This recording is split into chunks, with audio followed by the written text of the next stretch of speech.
संकल्प शब्द के साथ हम लोग आज की ये बैठक शुरू करते हैं। संकल्प दो शब्दों से बना है, संग और कल्प। सम का अर्थ होता है सम्यक, कल्प का अर्थ होता है कल्पना या ऐसी चीज जो आभासी रूप में प्रस्तुत की जाए, उसे हम कल्पना कहें। जो यथार्थ जगत के सापेक्ष ध्यान में रखते हुए आभासी रूप में प्रस्तुत हो, प्रकट की जाए, उसे हम कल्पना कहते हैं। तो सम्यक कल्प, ठीक से कल्पना करना संकल्प है। हम लोगों ने आज के संवाद के लिए जो विषय चुना है वह मैं की प्रकृति को जांचने के लिए है कि मैं की प्रकृति बुनियादी रूप से एक संकल्प है। एक छोटे से दृष्टांत से समझे तो बात साफ हो पाएगी। कभी आपने किसी चौराहे पर ट्रैफिक हवलदार को देखा है? ट्रैफिक का हवलदार चौराहे, तिराहे या पंचराहे, छहराहे, जहां पर जहां जहां से बहुत सारी सड़कें क्रॉस होती हैं, उसके ठीक मध्य में चौराहा, और उस चौराहे पे खड़ा होकर के जो ट्रैफिक का आदमी है, वह पुलिसमैन, वो आने जाने वाली गाड़ियों को दिशा देता है। क्या आप इधर से जाइए, आप उधर से जाइए, आप जरा ठहरिए, पहले इस गाड़ी को जाने दीजिए, इतनी देर तक इस तरफ से आने वाला यातायात रुका रहेगा, जितनी देर इस तरफ से आने वाला यातायात रुका रहेगा उतनी देर इस तरफ जाने वाला यातायात जारी रखेगा। उसमें जरा सा भी आपने नियम का अतिक्रमण किया तो आपको जुर्माना अदा करना पड़ सकता है। तो ऐसे ट्रैफिक चौराहे पर खड़े व्यक्ति की भूमिका होती है, जो वहां पर ठीक तरीके से व्यवस्था को चलाए रखने के लिए एक जरूरी तत्व है। वह जो ट्रैफिक का हवलदार है, वह वस्तुतः क्या कर रहा है, उसकी भूमिका क्या है? वह जो इस तरफ से यातायात आ रहा है उसको, और इस तरफ से यातायात जो आ रहा है उसके बीच में समन्वय स्थापित करने के लिए वहां पर खड़ा है, उसकी वह भूमिका है। अब थोड़ा विचार के धरातल पर चलते हैं और पीछे लौटते हैं। कभी जब हम इंसान प्राकृतिक रूप से जीने के लिए जीवन में चुनौतियों का सामना कर रहे थे, जब हम गुफा मानव थे, जब हम आदि मानव थे, जब जंगलों में रहते थे, तो चुनौतियां सामने आने लगी। चुनौतियां क्या थी कि आज हमको भोजन आसानी से मिल गया, पर दूसरे दिन क्या हुआ कि बहुत तेजी से आंधी तूफान आ गया, लगातार वर्षा होती रही, हम बाहर निकल नहीं पाए, हम अपनी गुफा से बाहर नहीं निकल पाए, तो हमें पूरे दिन भूखे रहना पड़ा। अब उस भूखे रहने की स्थिति और कल जो भर पेट हमने भोजन किया था वह स्थिति, तो कल भरे पेट भोजन की जो तृप्ति थी, उस तृप्ति की एक झलक हमारे अंदर आभासीय रूप से संचित रह गई, या आभासीय रूप से संचित रहने के लिए उसको जरूरत महसूस की गई। क्योंकि आज भूख लगी है, आज जो चुनौती भूख के रूप में हमारे सामने आई है, उसका सम्यक उत्तर देने के लिए बाहर नहीं जाया जा सकता है। वर्षा हो रही है, हम बाहर नहीं जा सकते, या एक खूंखार जानवर बाहर ताक लगाए बैठा है, हम गुफा से बाहर नहीं निकल सकते। अब वह चुनौती है। उसके लिए फिर हमारे पास कुछ और उपाय खोजा जाए इस चुनौती का सामना करने के लिए। इसके लिए स्मृति विकसित होनी शुरू हुई, याद विकसित होनी शुरू हुई, आंकड़े विकसित होने शुरू हुए हमारे भीतर, आभासीय एक संस्था विकसित होनी शुरू हुई हमारे भीतर कि आज जो चुनौती है, क्या इस चुनौती का और कोई विकल्प है? इस चुनौती से कैसे सामना किया जाए? जैसे ही यह बात आई कि इस चुनौती का कैसे सामना किया जाए, जो कि सामने खड़ी है, एक जंगली जानवर बिल्कुल गुफा पे ताक लगाए बैठा है कि हम बाहर निकले, वो हम पर हमला करके अपना ग्रास बनाए, या बहुत भीषण वर्षा हो रही है, मूसलाधार, चारों तरफ पानी ही पानी है और हम बाहर जाकर के फल फूल या अपना भोजन नहीं इकट्ठा कर सकते। तो उसमें, उस चुनौती में भीतर एक संस्था विकसित होनी शुरू हुई, एक अंकुरण विकसित होना शुरू हुआ जिसका नाम है स्मृति। मांग, मांग से आपूर्ति।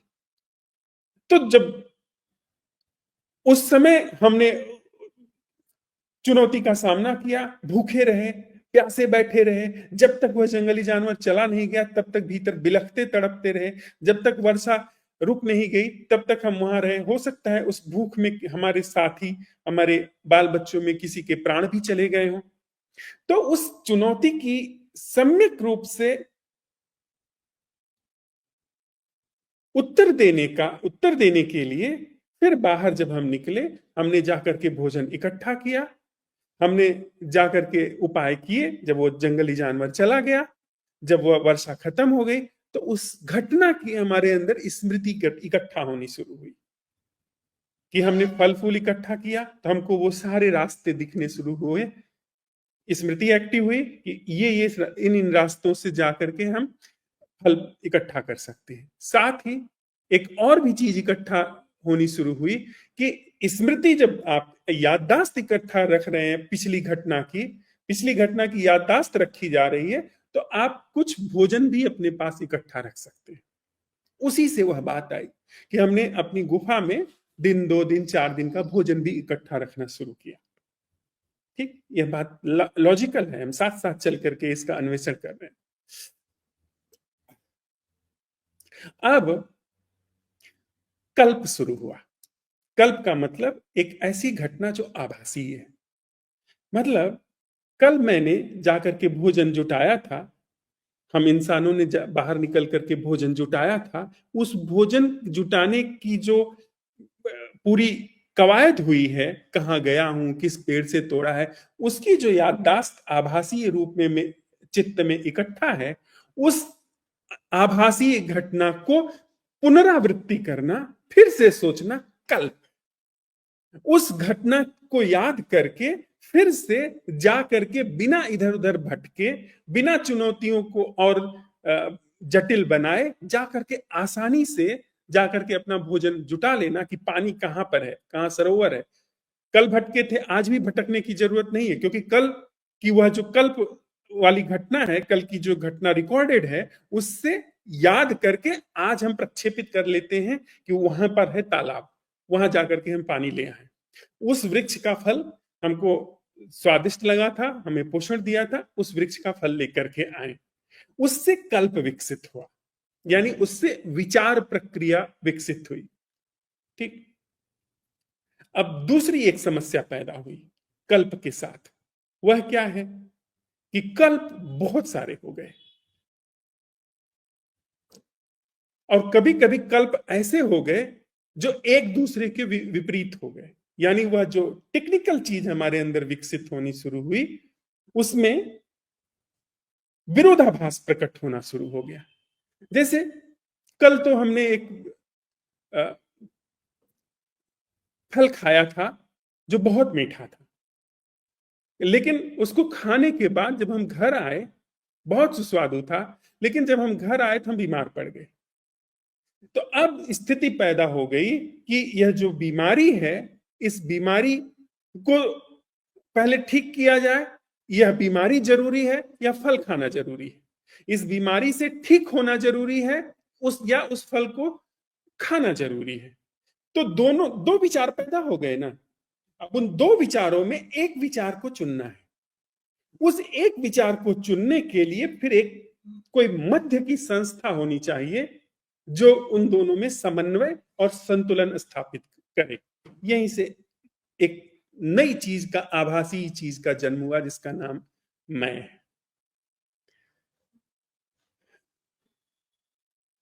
हम आप साथ साथ इस बात को समझ रहे हैं, ये बहुत जटिल नहीं है। अब दूसरे संदर्भ में देखें, एक स्त्री है जिसको लेकर के बहुत सारे पुरुषों की नजर है।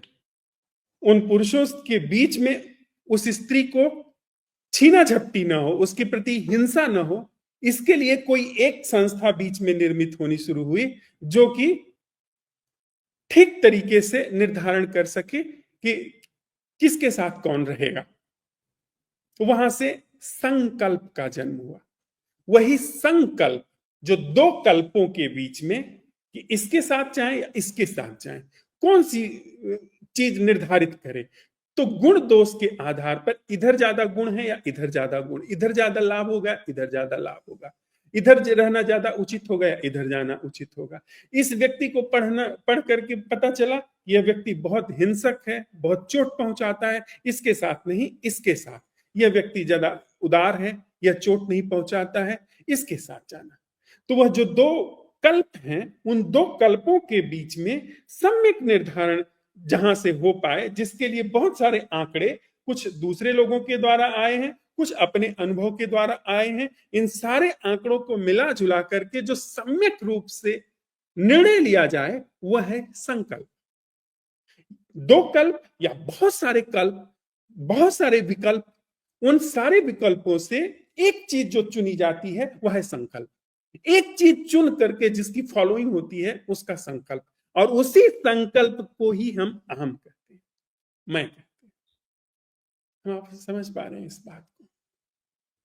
अब थोड़ा सा आगे बढ़ रहे हैं इस बात के लिए कि जो संकल्प वाली स्थिति है वह असल नहीं है, वो कल्प से पैदा हो रही है। जैसे जो कल की घटना थी जो मेरी याददाश्त में नोटिस्ड है कि कल हम किसके साथ मिले थे, कल हम कहाँ भोजन किए थे, कल हमें कहाँ से भोजन मिला था, कहाँ से हम कंदमूल फल या कोई शिकार करके ले आए, वो सब हमारे भीतर रिकॉर्डेड है।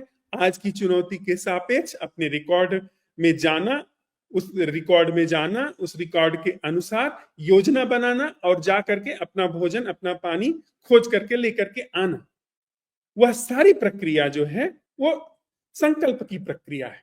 कल इस वृक्ष के नीचे गए थे, आज इस वृक्ष के नीचे जाएंगे। कल इस वृक्ष के नीचे गए थे तो वहां खतरा था, मधुमक्खी थी जिसने बहुत चोट पहुंचाई, आज कहीं और जाते हैं। तो वो सारे जो कल्प हमारे भीतर उठ करके आ रहे हैं पिछले रिकॉर्डिंग से, कल की रिकॉर्डिंग में कुछ और इकट्ठा है, परसों की रिकॉर्डिंग में कुछ और इकट्ठा है, इनकी रिकॉर्डिंग में कुछ और बात है, उनकी रिकॉर्डिंग में कुछ और बात है। उन सारी रिकॉर्डिंग से कौन सी चीज निकाल करके निर्णय ली जानी है, उस निर्णय करने की स्थिति का नाम संकल्प। इतनी बात हम लोग साथ में अच्छी तरह से समझ लिए। अब वह जो संकल्प की स्थिति है वो बहुत सारे कल्पों से पैदा हो रही है। उनके लिए सुविधा पैदा करने के लिए, उनके लिए ठीक ठीक तरीके से चुना जाना पैदा करने के लिए उसका निर्माण हो रहा है, अपने आप निर्माण हो रहा है। वो मांग के रूप में आपूर्ति पैदा हो रही है। जैसे आभासीय ढंग का निर्माण मांग के अनुरूप हुआ, चुनौती जैसे जैसे जीवन में बढ़ी वैसे वैसे आभासीय संचयन का, स्मृति का, और स्मृति में बहुत सारे विकल्पों का, कल्पों का निर्माण हुआ। वैसे ही उन सारे कल्पों में से किसी एक के चुनाव के लिए संकल्प का निर्माण हुआ। आप समझ रहे हैं? लेकिन संकल्प है कल्प का ही प्रोड्यूस्ड, कल्प के द्वारा ही निर्मित किया गया है, न कि वो यथार्थ जीवन है, न कि वो वास्तविक जीना है। वह उसी आभासीय धरातल की एक निर्मिति है, उसी आभासीय धरातल का एक निर्माण है जिसका नाम संकल्प। जैसे ट्रैफिक चौराहे पर बहुत सारे रास्ते मिलते हैं, बहुत सारे रास्ते क्रॉस करते हैं, लेकिन अगर आप सारे रास्तों को हटा दें तो ट्रैफिक चौराहा नहीं रह जाएगा। चौराहे का कोई वजूद नहीं है, चौराहे का कोई अलग वजूद नहीं होता है। अगर सारे रास्ते हटा दिए जाएं, चौराहा अपने आप समाप्त हो जाएगा। आप समझे यह बात? अगर सारे कल्प हटा दिए जाएं, कल्प जो स्मृति से पैदा होते हैं, याददाश्त से पैदा होते हैं, अगर सारे कल्पों को आप हटा दें, सारे विकल्पों को आप हटा दें, तो संकल्प समाप्त हो जाएगा। जो संकल्प करता है वो समाप्त हो जाएगा। यानी अगर सारे विचार को आप समाप्त कर दीजिए, सारे विचार शून्य हो जाए, तो मैं शून्य हो जाए। मैं उन्हीं सारे विचारों से निर्मित होता है और मैं उन सारे विचारों को कंट्रोल करता है। जैसे ट्रैफिक चौराहे पर, जैसे एक चौराहे पर एक ट्रैफिक हेड कांस्टेबल, ट्रैफिक हवलदार या कांस्टेबल पूरे ट्रैफिक को नियंत्रित करता है, वैसे बहुत सारे विचारों के बीच में उन्हीं विचारों के द्वारा पैदा हुआ एक संकल्प, एक मैं, उन सभी को नियंत्रित करता है। देखिए, हम आप अपने जीवन में बहुत सारे विचारों में कहते हैं ना, ये चुनूं, ये चुनूं, ये सही है, वो सही है, वो उन्हीं से निर्मित हुए हम। अभी सारी चीजों को हम लोग एक तरफ रख दें, जो कि मैं ब्रह्म है, मैं फला हूं, मैं ढिका हूं, उनको एक तरफ रख दीजिए। अभी हम लोग साथ साथ चलते हुए अन्वेषण कर रहे हैं। हाँ, जो निपट रूप से हमारे दैनंदिन जीवन की सच्चाई है, उसका हम परीक्षण करें। ये बहुत कठिन बात नहीं है। आप परीक्षण करेंगे, आप पाएंगे ये बहुत सरल है, और इतना सरल है कि इसको समझते ही आप पाएंगे कि जीवन से शोक जाने लगा, जीवन से चिंता जाने लगी, जीवन से विषाद जाने लगा, अवसाद जाने लगा। इस पूरे स्ट्रक्चर को समझे कि आप मुक्त हुए, इस पूरे स्ट्रक्चर को समझा कि दुख जड़ मूल से जीवन में समाप्त हुआ। इसलिए प्लीज साथ में चलिए। अब जो ट्रैफिक हवलदार है, उसकी भूमिका क्या है? ट्रैफिक हवलदार एक मेरा दोस्त था, जब मैं नौकरी में था, वो ट्रैफिक हवलदार बन गया। पहले दिन गया, आकर के उसने मुझसे बताया कि आज तो बहुत मजा आया। क्या मजा आया? कि जिस तरफ हाथ कर देता हूं, गाड़ियां रुक जाती हैं। सैकड़ों लोग गाड़ी लेकर के खड़े हैं, कोई साइकिल से है, कोई मोटरसाइकिल से है, कोई सस्ती कार से है, कोई महंगी कार से है, कोई ट्रक लिए हुए है, बस लिए हुए है, पर मैंने हाथ दिखाया कि सारा ट्रैफिक रुका। अब मैंने इशारा किया, सारा ट्रैफिक मूव हुआ। मेरे चलाए पूरा यातायात चलता है। मैं जिसको चाहूं उसको रोक सकता हूं, क्षण भर को ही सही, मिनट 2 मिनट के लिए ही सही, पर सब मेरे इशारे से होता है। यह ट्रैफिक का जो रोल है, उस रोल में अनधिकृत अतिक्रमण है। यानी जरा बात ज्यादा हो गई, जरा बात कुछ मतलब खतरनाक क्षेत्र में प्रवेश कर गई। वही क्षेत्र हमारे आपके भीतर हुआ है।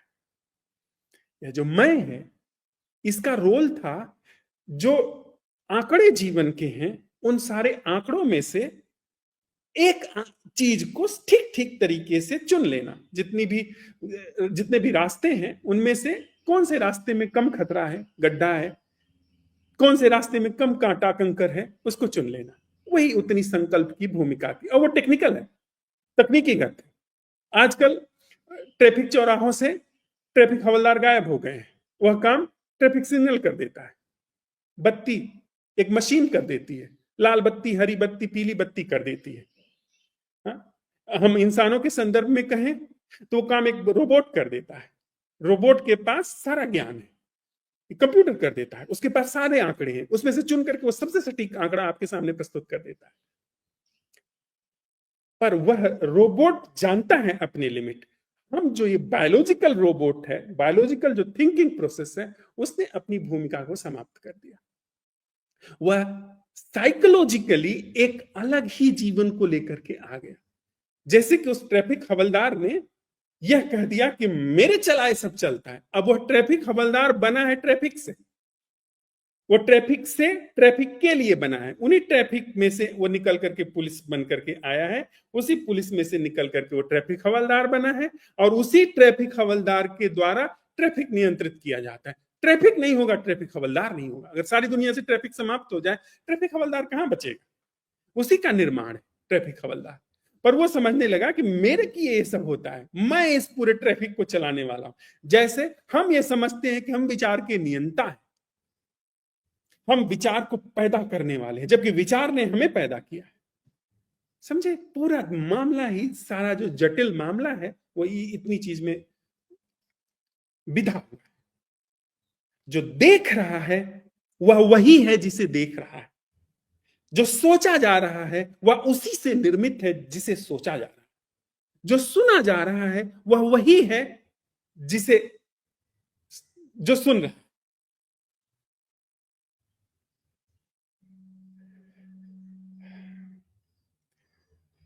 अर्थात ये मैं का एहसास एक संकल्प है, संकल्प मात्र, जो जीवन नहीं है। संकल्प जीवन नहीं है। संकल्प एक भौतिक रूप से जीवन को सहयोग देने के लिए एक सुविधाजनक एजेंसी के रूप में पैदा हुआ है संकल्प। और संकल्प की जीवन में जरूरत है। लेकिन जब संकल्प एक जीवंत इकाई के रूप में प्रस्तुत होने लगता है, जैसे ट्रैफिक हवलदार, वो अलग से अपने जीवन को प्रस्तुत कर, उसकी अलग एक आइडेंटिटी बनने लगी। वो जो टेक्निकल चीज थी उससे जरा अलग हट करके उसकी आइडेंटिटी बनने लगी। वो जो आइडेंटिटी बनना, जो अपने को जीवित सा घोषित करना, वो जो प्रक्रिया पैदा हो गई, उसने सब तरीके से जीवन में शोक पैदा करना शुरू कर दिया। अब अगर उसकी बात किसी ने नहीं मानी तो गुस्सा हो जाता है, लाल पीला हो जाता है। ट्रैफिक सिग्नल लाल पीला नहीं होता। लाल पीला का मतलब वैसे लाल पीला होना, पर क्रोधित नहीं होता। ट्रैफिक सिग्नल उसके नियम है, अगर आपने सिग्नल क्रॉस किया है फाइन देगा, पर क्रोधित नहीं होगा। पर ये जो ट्रैफिक हवलदार है ये क्रोधित होने लगा, क्योंकि इसने यह समझ लिया कि मेरे चलाए सब चलता है। वैसे ही हमारे भीतर हो गया। ये जो टेक्निकल एंटाइटी थी, जो कि जीवन की सुविधा के लिए थी, उसने जीवन का स्थान ले लिया और पूरी तरीके से वह जो जीवन वहां पर घट रहा था, वो पूरा छिप गया। अब यह सारी चीजों को, जो कि खुद ही नियंत्रित करता है और उस नियंत्रण से खुद बनता है, उसका पूरा आक्षेप, उसकी पूरी आपत्ति है जीवन पर, जीवन की सभी क्रियाओं पर। वही मूल दुख। गौर से हम लोग साथ में चलते हुए इस बात को जांचते चले। वही मूल दुख है इंसान का। संबंधों में दुख है क्योंकि संकल्प वाला वहां पैदा हुआ। संकल्प तक बात ठीक है। जैसे ही संकल्प वाला एक व्यक्तित्व, एक अलग इकाई पैदा हुई, अहंकार जैसे ही उस संकल्प के सापेक्ष निर्मित हुआ, वैसे ही समस्या पैदा हुई। फिर संबंधों में समस्या है। मैं, तुम सही हो, मैं गलत हूं, या मैं सही हूं, तुम गलत हो। तुम्हारे संकल्प वाले में और मेरे संकल्प वाले में कुछ चीजें हैं जो समान है, तो हम तुम मित्र हैं। कुछ चीजें असमान हुई तो हम तुम वैरी। कुछ चीजें हैं जो परिचित हुई, संकल्प वाला दूसरे संकल्प वाले से कुछ चीजें परिचित हैं, तो हम लोग जरा मिले जुले हैं। नहीं है तो बिल्कुल अपरिचित है, बिल्कुल उपेक्षित है। इस संस्था से जो जीवन निर्मित होकर के आ रहा है, वही मनुष्य चेतना में व्याप्त है।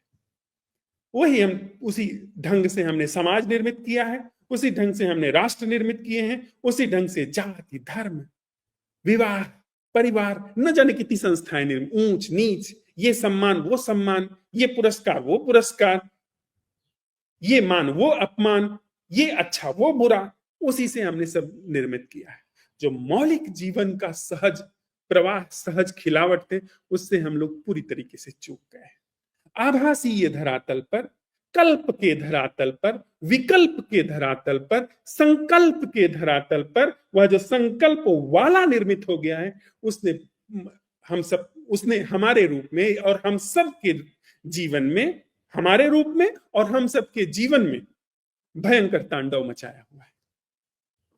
इतनी सी बात अगर समझ ली गई, बात खत्म। इतनी सी बात की समझ में लौटना शुरू हो गया उसकी तरफ जो संकल्प वाले के पूर्व है, असल जीवन की तरफ। फिर आपको दिखेगा ना कि कहां कहां संकल्प है, कहां कहां संकल्प वाला बन रहा है। जड़मूल से पूरी संरचना दिखनी शुरू हो जाएगी। थोड़ा और एक तरीके से समझते हैं इस पूरे प्रकरण को। संकल्प की जीवन में जरूरत है। जिस व्यक्ति के जीवन में संकल्प नहीं है, वह गाजर मूली है, कद्दू नेनुआ है। जैसे कि कोई व्यक्ति जिसकी बुद्धि विकसित ना हो, जैसे एक छोटा बच्चा, बुद्धि विकसित नहीं हुई है, कल्प विकसित नहीं हुए हैं। कल्प विकसित होना जरूरी है। उसके पीछे एक बड़ा गहरा कारण जिसको हम लोग साथ में समझें। यह पूरी देह, यह पूरा हमारा होना, यह प्रकट है, यह प्रकटीकरण है। इस प्रकटीकरण में जो अप्रकट है, जो सदा से अप्रकट है, उसकी तरफ गति करने की संभावना है, या उसकी तरफ फ्लावरिंग के लिए यह प्रकटीकरण है। बस लीला समझिए इसको, ये पूरे अस्तित्व की लीला जैसा है। कहा भी जा रहा है, नहीं भी कहा जा रहा है, बहुत जरूरी है, नहीं भी जरूरी है, न समझे बहुत चूक है, समझ गए तो कुछ बहुत तथाकथित लाभ जैसा भी नहीं हुआ। तो लीला जैसा, खेल जैसा है पूरे। अगर खेल जैसे नहीं समझेंगे, निरंतर तनावग्रस्त रहेंगे। खेल जैसा समझ लिया, खेल करके खेला खेला, नहीं खेला नहीं खेला, वो स्थिति है। तो इसको जरा समझते हैं। यह पूरा हमारा होना, प्रकृति, पेड़ पौधे, पंछी, पशु, हम आप, ये प्रकटीकरण है प्रकृति का, या ये अप्रकट का प्रकटीकरण के रूप में, प्रकट के रूप में एक बस लीला है, नृत्य है। इसमें अप्रकट की ओर लौटने के लिए, इस पूरे हमारे आपके प्रकटीकरण में अप्रकट की ओर लौटने के लिए एक खेल बिछाया गया है, या एक रचना वहां पर व्याप्त है। उसके लिए क्या साधन होगा? एक पशु है, उसमें जो प्रकट है उससे अप्रकटीकरण के लिए थोड़ी संभावना पैदा होती है। उसके सर्वाइवल के रूप में, जैसे एक बाघ है, वह भी बड़ी योजना बना करके अटैक करता है, और जितनी अच्छी तरीके से योजना बना करके वह अटैक करता है, वह जो अप्रकट योजना है, वो अप्रकट योजना कहीं ना कहीं बीज है। वह अप्रकट योजना कहीं ना कहीं जो अप्रकट है उसकी तरफ जाने का प्रथम धरातल है, प्रथम सीढ़ी है। वहीं से शुरुआत होती है उस योजना में कि वह शेर सरवाइव कर पाए, सरवाइव करके, जो प्रकट है वो सरवाइव करके बना रह पाए, ताकि और गहन वह जो अप्रकट है उसकी तरफ गति कर सके। अगर शेर सरवाइव नहीं करता है उस अप्रकट की प्रारंभिक योजना को समझ करके बना के, तो वो मर जाएगा, उसका प्रकटीकरण वहीं समाप्त हो जाएगा। इसलिए उसका वहीं से योजना बनना शुरू होता है कि उसका होना, उसका सर्वाइवल वहां पर हो सके, यानी वह आभासी रूप में योजना बनाए कि किस तरीके से उसे घात लगाना है, किस तरीके से कब शिकार पर अटैक करना है। तो वो जितना ही योजना बना पाता है उतना ही अहंकारी होता है। जितनी अच्छी योजना बनती है उतना ही ज्यादा अहंकार उसके अंदर घनीभूत होता है। मैं, अहंकार का मतलब संकल्प घनीभूत होता है। अभी अहंकार को हम लोग पीछे छोड़ दें, अहंकार बड़ी और बात, संकल्प घनीभूत होता है। जैसे जो जानवर या जो जीव जंतु, जैसे मधुमक्खी है, मधुमक्खी जितने संकल्प से वह पराग इकट्ठा करके, फूलों का रस चूस करके ला करके अपने छत्ते में इकट्ठा करती है, उतना ही उसके भीतर संकल्प प्रगाढ़ होता है, उतना ही वह अपने लिए सुविधा बना पाती है, अपने लिए समय निकाल पाती है उस तरफ यात्रा करने के लिए जो कि अप्रकट है।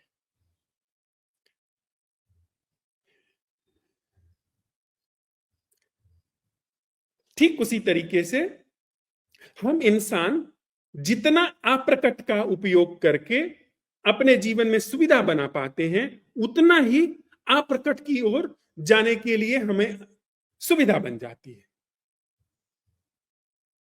प्रकट के लिए जितनी हम सुविधा बना पाते हैं, उतना ही प्रकट से मुक्त होकर के शरीर के लिए पूरी सुविधा बन गई। अप्रकट बुद्धि का उपयोग करके, अप्रकट आभास का उपयोग करके जितनी सुविधा बन गई, उतना और गहरे धरातलों पर और ऊंचे बिंदुओं पर अप्रकट जो है उसे उघाड़ने की क्षमता हमारे अंदर पैदा हो जाती है। हम आप साथ में समझ रहे हैं इस बात को। तो प्रारंभिक धरातल पर बुद्धि अप्रकट की ओर यात्रा करने के लिए बड़ा ही ठीक ठीक माध्यम है। संकल्प, वह व्यक्ति कभी भी सत्य में प्रवेश नहीं कर सकता है, यानी अप्रकट के अन्वेषण में प्रवेश नहीं कर सकता है जिसके भीतर संकल्प ही प्रगाढ़ न हो। संकल्पवान ही सत्य की तरफ यात्रा कर सकता है। अब जैसे किसी व्यक्ति का चित्त बिल्कुल अस्थिर है, अभी ये अभी वो, अभी थोड़ा धर्म, इसके बाद अध्यात्म, इसके बाद नहीं नहीं ये सब बकवास है, पहले रुपया कमा लिया जाए, पहले थोड़ा नाम कमा, अरे नहीं यहाँ तो सब झूठ है, यहाँ तो बड़ा दुख है, अध्यात्म में चलते हैं। ऐसा जो अस्थिर चित्त है वह कभी भी संकल्पवान नहीं हो सकता। संकल्पवान नहीं है तो वो कल्प में ही अभी इधर उधर गोते खा रहा है, डुबकियां खा रहा है। तो वो जो संकल्प से ऊपर, संकल्प से अतीत घटना है, उसकी तरफ मूवमेंट नहीं हो सकता। आप समझ पा रहे हैं इस बात को? मैं, माफ करिए अगर मैं ठीक से इस बात को नहीं रख पा रहा हूं तो। जैसे विक्षिप्त व्यक्ति है, उसके भीतर बहुत सारे कल्प उठ रहे हैं, अभी ये विचार, अभी वो विचार, अभी वो विचार, अभी वो विचार। कोई दो विचारों के बीच में जो सामंजस्य बिठाने वाला संकल्प है, उसका कहीं अता पता नहीं। ये विचार आया, भागे उस विचार के पीछे पीछे निकल गए, जा रहे हैं, चले जा रहे हैं, चले जा रहे हैं। कोई एक विचार पुराना आया, वो सोचे जा रहे हैं कि तब ऐसा हुआ, वैसा हुआ। मूर्छा, वो गहन मूर्छा है, उसमें डूबे पड़े। कोई तब तक किसी ने कुछ प्रभाव पड़ा, कुछ रूट्स बदले ब्रेन्स में, कोई दूसरा विचार पकड़ लिया, उसमें पड़े जा रहे हैं, बहे जा रहे हैं, बहे जा रहे हैं। वैसे नहीं। तो जो ध्यान के कुछ प्रयोग होते हैं, उसमें पहली चीज होती है कि आपके भीतर संकल्प प्रकट। यद्यपि हम उसी को ध्यान समझ लेते हैं, ये एक चूक होती है। अन्यथा अगर संकल्प को बढ़ाने के कुछ प्रयोग हो रहे हैं, उनके लिए जो संकल्पहीन है, जिनके भीतर कोई प्रगाढ़ संकल्प नहीं है, वह कौशल नहीं है कि बहुत सारे कल्पों में एक संकल्प निर्मित हो। न कि अहंकार, संकल्प अहंकार नहीं है। जब संकल्प में वाला घुसता है तब अहंकार पैदा होता है, संकल्प मात्र में अहंकार नहीं। जब संकल्प हो कि नहीं, मैं नहीं, यह बात कि कल्प अपने से चले, यह बात ठीक नहीं है। जिस चीज की जब जरूरत हो वह कल्प चले। जब भोजन के कल्प की जरूरत हो कि भोजन कहां है, तब भोजन का कल्प चले। तो वो जो संकल्प निश्चित करता है कल्प की प्रक्रिया को, वो सम्यक है, वो संकल्प है। जब शयन की जरूरत हो तो शयन के लिए कहां बिस्तर है, उसकी बात चले। जब रास्ते पर चले तो रास्ते के लिए जो सम्यक कल्प है, उसका ढंग चले, वह है संकल्प। जब आप अपने भीतर अपनी समझ से बोधपूर्ण रहते हैं, जब भीतर के जो रूट्स हैं, भीतर के जो ग्रुप्स कटे हुए हैं, वो यांत्रिक रूप से आपका उपयोग नहीं करें। अगर यांत्रिक रूप से उपयोग करें तो ये लगभग पागल होने की दशा है, ये मूर्छा की दशा है। तो प्रारंभिक धरातल पर संकल्प का मतलब जितने भी रूट्स हैं वो एक नियंत्रण में रहे। जब जिस चीज की जरूरत हो तब वो चीज गति करे, यह प्रारंभिक, वह संकल्प का सम्यक उपयोग है।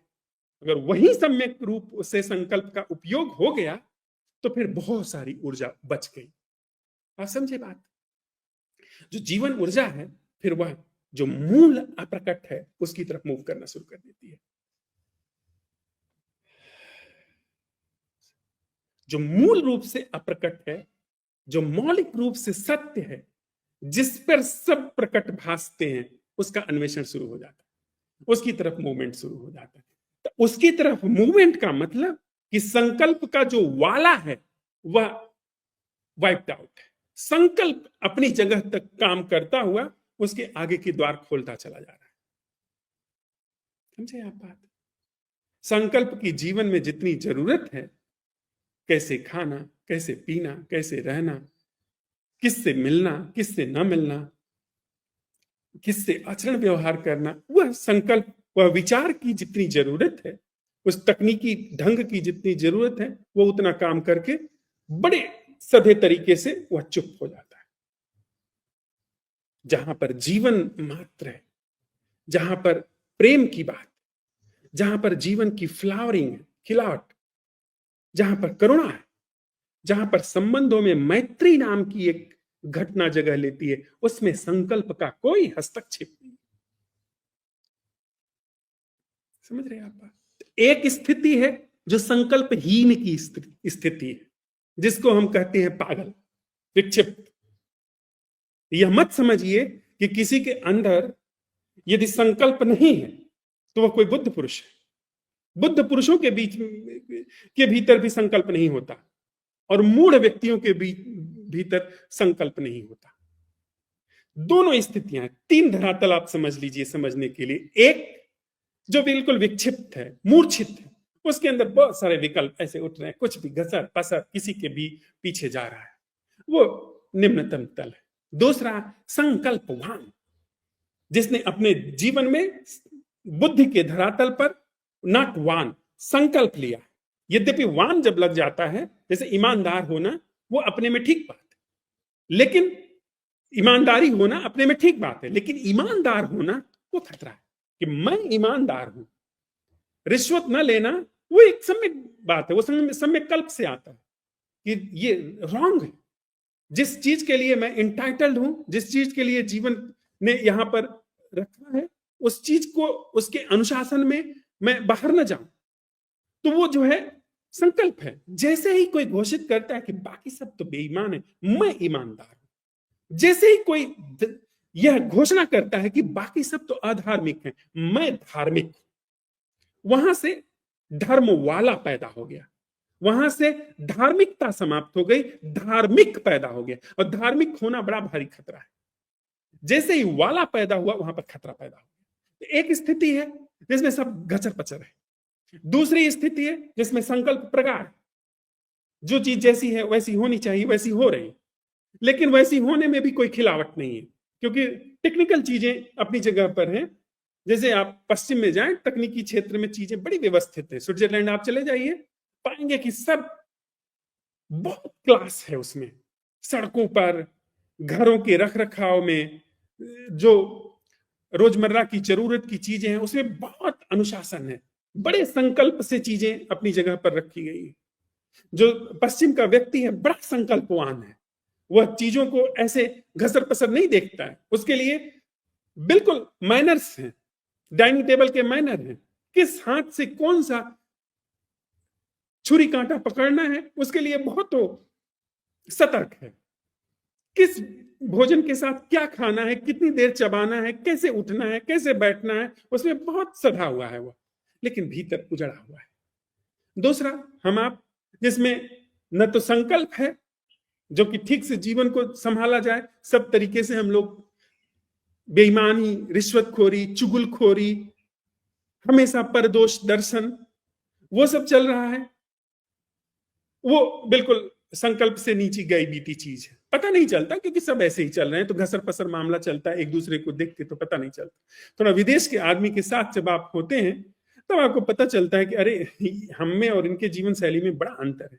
फिर तीसरा तल है जिसमें संकल्प भी गया, जिसके लिए हम आप प्रश्न उठाते हैं कि वह जीना क्या है जो मेरी भूमिका से मुक्त है। मेरी भूमिका का मतलब यह नहीं कि संकल्प समाप्त हो जाएगा, जीवन में जो भी कुछ है उसमें प्रगाढ़ रूप से संकल्प काम करेगा, पर संकल्प वाले की भूमिका से जो जीवन मुक्त है। संकल्प तो बहुत अच्छी तरीके से काम करेगा, ठीक तरीके से व्यक्ति कपड़ा पहनेगा, ठीक तरीके से समय पर भोजन करेगा, ठीक तरीके से समय पर सो जाएगा, ठीक तरीके से देखेगा, जो ऑर्गेनिक ढंग है, ठीक तरीके से आचरण व्यवहार करेगा, जो कि ऑर्गेनिक ढंग है, नेचुरल, प्राकृतिक, लेकिन वहां कोई वाला नहीं पैदा होगा। तो जब आप असंभव प्रश्न उठाते हैं कि क्या कोई जीना ऐसा है जो मेरी भूमिका से मुक्त है, तो ये संकल्पवान को पोछने का यह सटीक सीधा तीर है। यानी संकल्प की जो भूमिका है वो तो प्रगाढ़ रूप से लागू हो रही है, संकल्प का पूरा क्षेत्र भली भांति दिखाई पड़ रहा है, उसके प्रति प्रगाढ़ रूप से जागरूकता पसरी हुई है, पर संकल्प वाला वो वहां पर नहीं है। और जैसे ही संकल्प वाला नहीं है, संकल्प अपनी भूमिका में स्पष्ट है, वैसे ही जीवन उस तरफ मूव करना शुरू हो जा रहा है जो कि अप्रकट है। जो प्रकट से संतुलित हुआ, सदा सारी ऊर्जा प्रकट से संचित होकर के, कंडेंस होकर के अप्रकट को उघाड़ने लगी, लीला पूरी होने लगी।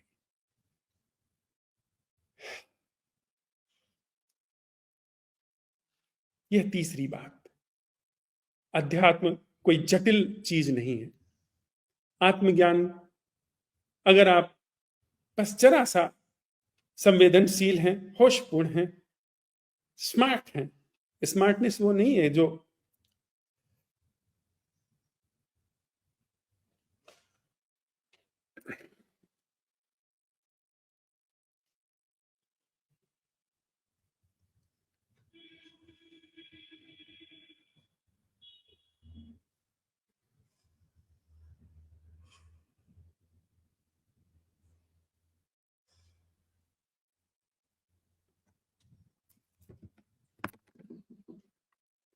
माफ करिए, कुछ इस कैमरे में समस्या आ गई। स्मार्टनेस वह नहीं है जो हम समझते हैं अच्छे कपड़े पहन लेने में, ठीक से बात कर लेने में, या बहुत सुंदर अपनी छवि स्थापित कर लेने में। वह तो ठीक है, औपचारिक ढंग से वो ठीक जीना है। कितना ठीक है हम कह नहीं सकते। स्मार्टनेस ये है कि आप उस घटना को, उस जीवन को समझने लगे जो संकल्प से अतीत है। कल्प विकल्प संकल्प से जो अतीत है उसकी तरफ फ्लावर करने लगे। वह संबोधि है। संबोधि कोई बहुत जटिल बात नहीं है। इनलाइटनमेंट का कोई हवा न बनाइए। अगर आप संकल्प के पूर्व की जो गति है उसमें अपने जीवन को अवसर देने लगे, यानी जो वाला है मैं, उसके पूर्व जीवन के मूवमेंट हो गए चुपचाप, तो समझिए कि बोधि उपलब्ध है। वही तो बोधि है, और क्या। जहां पर मैं का समूल रूप से अंत का मतलब यह नहीं कि वो शुरू था अंत हो गया, उसके मिथ्यत्व को देख लिया, वहां पर वह शुरू हो गया जो कि संकल्प से पूर्व है। यह पूरा जगत, पूरा अस्तित्व किसी का संकल्प नहीं है, ये बस है, ये प्रकट है। वह जो अप्रकट है, जिस अप्रकट पर सब प्रकट भासता है, उपस्थित होता है, अनुपस्थित हो जाता है, जिस उपस्थिति पे यह सब सापेक्ष उपस्थिति बनती बिगड़ती है, उस सत्य की तरफ अपने आप गति हो जाती है। वह अपरिमेय, वह अव्याख्य, वह शाश्वत, वह सनातन अपने आप अपनी प्रतीति जीवन में उजागर करना शुरू कर देता है। साधु विक्रम।